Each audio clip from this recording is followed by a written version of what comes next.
जो लोग mission oriented है, जिन्होंने अपनी ज़िंदगी में कुछ बड़े मकासद की तकमील करनी है, उनके लिए यहाँ से अब गोल्डन टाइम शुरू है। आपकी जो फोकसिंग स्किल्स है, concentration to the target and strength, confidence level, losses की recovery, now you feel pleasure when you perform your mission, now you feel attentions, अपनी जो ज़हनी प्रेजेंस है उसे फील करें।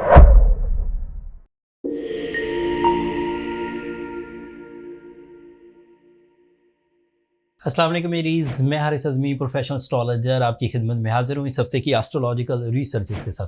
बहुत तेज़ी से दो बड़े इवेंट्स डिस्कस करूँगा इस वीकली हॉरोस्कोप वीडियो में, एंड दोनों से आपकी फोकसिंग स्किल्स डेवलपमेंट होगी।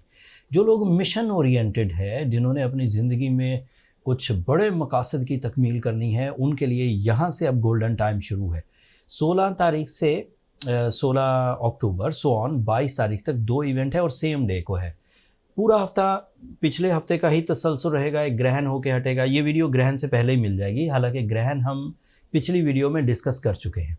पाकिस्तान में नज़र नहीं आएगा, फिर भी अगर आपको उसके बारे में कुछ इन्फॉर्मेशन चाहिए तो नीचे डिस्क्रिप्शन में लिंक है, ग्रहण वाली वीडियो आप वहाँ से देख सकते हैं।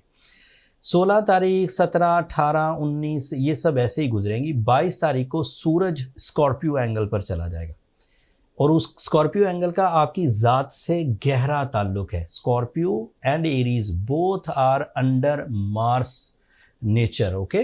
तो जब भी कभी पहले घर में कोई बड़ी चेंजेस आए आपके फर्स्ट एंगल पर और आपके 8वें एंगल पर कभी बड़ी चेंजेस आए तो वो रीडेबल होंगी।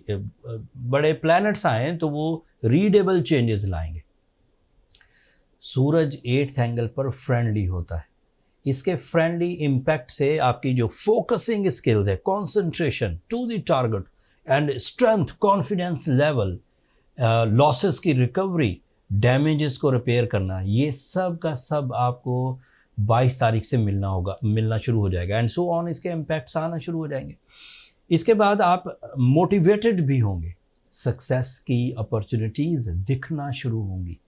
आपके अंदर ऐसी तब्दीलियाँ जो कि आपके एज ग्रुप से रिलेटेड है। मिसाल के तौर पर कोई तालीमी सरगर्मियाँ कर रहा है, अभी उसे दीगर कोई मामलात दरपेश नहीं है, कोई स्टूडेंट टाइप का एरीज़ है, तो अभी उसने शादी नहीं की, अभी उसने कारोबार शुरू नहीं किया, अभी उसको अपनी ज़िम्मेदारियाँ नहीं निभानी, मतलब उसका फोकस सिर्फ अभी तालीम है, तो वो अपनी इस तालीमी सेक्टर में, इस लर्निंग सेक्टर में मज़ीद इन्हेंस होता हुआ दिखेगा। ज़्यादा डेप्थ में जाकर लर्निंग कैपेसिटी इन्हेंस होकर, एक्सप्लेनेशन अच्छे अंदाज से देकर ये चीज़ें उसको फेवर करेंगी।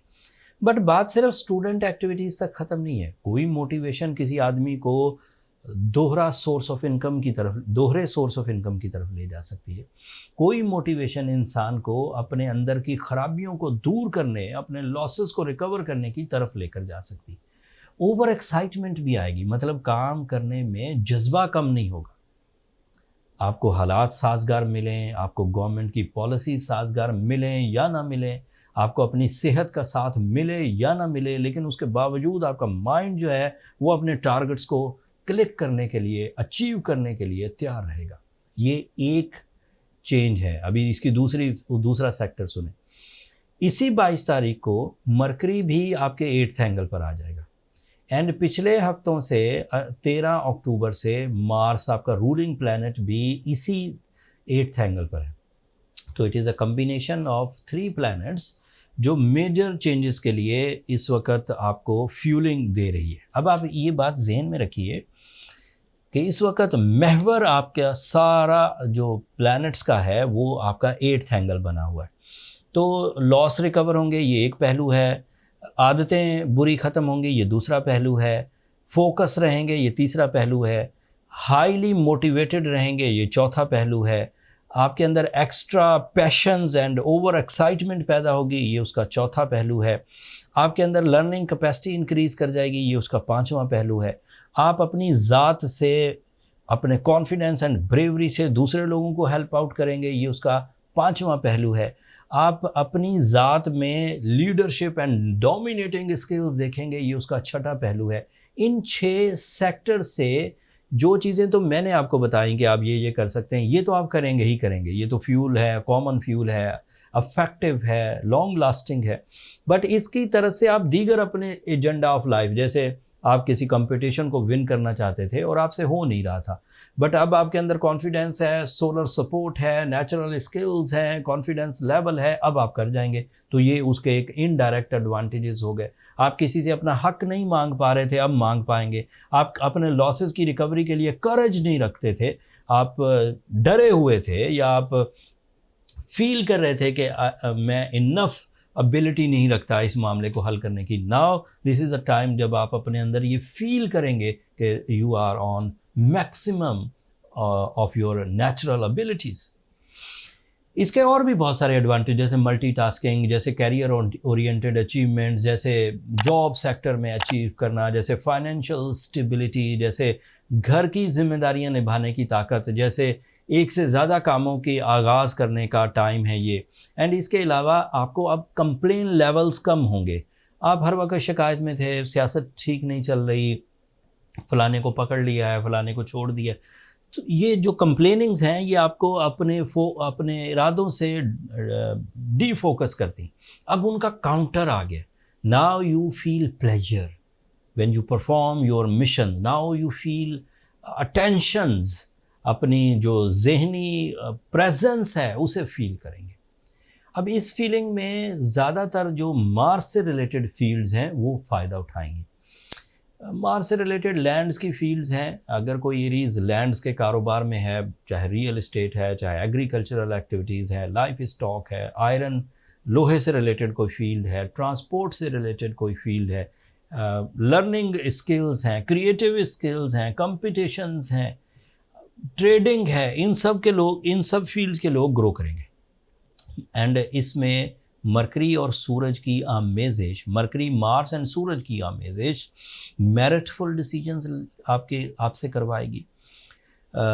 डिसीजंस अफेक्टिव रहेंगे, प्रॉफिटेबल। अफेक्टिव का मतलब ये है कि आपने जो प्लान किया है तकरीबन वो हिट करेगा अपने टारगेट्स को। एंड उसमें अगर इज़्ज़त का हसूल आपका टारगेट था तो वो मुयस्सर आएगा, फाइनेंस का हसूल आपका टारगेट था तो वो मुयस्सर आएगा, रिलेशनशिप का हसूल आपको मुयस्सर था तो वो आपको मुयस्सर आ जाएगा। एंड इसी तरह आपके लिए जो वीनस की पोजीशन है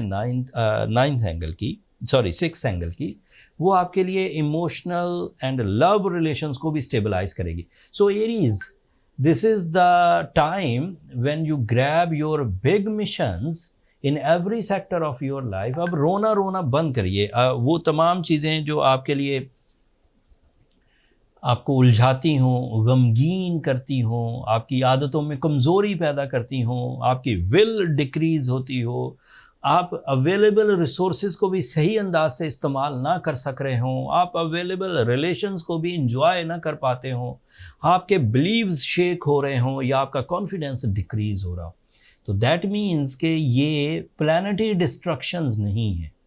that is your own issue, that is your own sensitivities. आप अपने लाइफ स्टाइल को ठीक करिए, आप उसके लिए अपने इरादों को मजबूत करिए, अपनी प्लानिंग को रिफ्रेश करिए। थोड़ा सा ये भी करिए कि आर्टिफिशियल फ्यूल ले लीजिए। जैसे इन योर केस, अगर आप सेंसिटिव साबित हो रहे हैं, अगर आप वीक साबित हो रहे हैं, अगर आप डरपोक साबित हो रहे हैं, तो आपको ब्लू सफ़ायर पहन लेना चाहिए। That is the artificial fuel for your nature, for your talent, for your skills. और ये एक रेमेडी भी है। रेमेडी का मतलब ये होता है कि जो चीज़ें नेचुरली नहीं हो रही आप उसे आर्टिफिशियली डन कर लीजिए। साथ में सूरह शम्स पढ़िए, आइडियल है। सूरह शम्स खैर और बरकत के लिए, टाइम बिहेवियर्स को प्लेजेंट करने के लिए एक अफेक्टिव रेमेडी है, जो मैं अपने कैरियर में पिछले 23 साल से इससे भी ज़्यादा सिवियर सिचुएशंस के लिए इस्तेमाल करता आ रहा हूँ, और उसका रिजल्ट 90% से अबव रहता है। मतलब अगर 100 लोगों ने किया तो उसमें से 90 ठीक हो जाते। इन दोनों रेमेडीज़ को कंसीडर करिए, होपफुली इससे मामला हल हो जाएंगे। बट इन सम केसेस कोई एरीज ऐसे हो सकते हैं कि रेमेडीज़ भी परफॉर्म कर ली, टाइम बिहेवियर भी अच्छा है, आपकी अपनी नेचुरल स्किल्स भी स्ट्रॉन्ग है, लेकिन रिवॉर्ड्स फिर भी नहीं आ रहे, नौकरी नहीं मिल रही, रिलेशन बिल्ट नहीं हो रहे हैं, नफ़रतें बढ़ रही हैं, फिजिकल स्ट्रेंथ डिक्रीज़ हो रही है, देन आपको अपने पर्सनल कैलकुलेशंस की तरफ जाना चाहिए।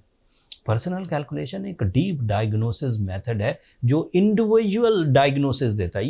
ये जो है, जो बयान कर रहा हूँ, ये ओवरव्यू है। इंडिविजुअल का मतलब है एक सर्टन एरीज और उसके साथ क्या मामलात है, वो बर्थ चार्ट से पता लग जाते हैं। बर्थ चार्ट कैलकुलेशंस के लिए नंबर नीचे चलते रहते हैं।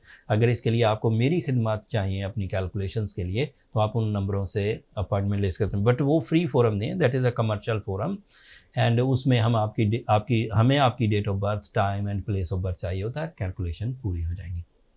That's all from my end. Aries इस हफ्ते के लिए इन 6-7 दिनों में यही 2 इवेंट होने थे। ग्रहण के असरात आपको जैसे ही 22 तारीख होगी, ग्रहण के असरात बहुत कम हो जाएंगे सूरज ग्रहण के। बट अगले हफ्ते में फिर आपको चांद ग्रहण की रिपोर्ट दे रहूँगा। 28 अक्टूबर को चांद ग्रहण भी होगा, and that is little bit special because के उसका इम्पैक्ट जज्बात पर ज़्यादा आता है। वो तफसील अगले हफ्ते बयान करूँगा।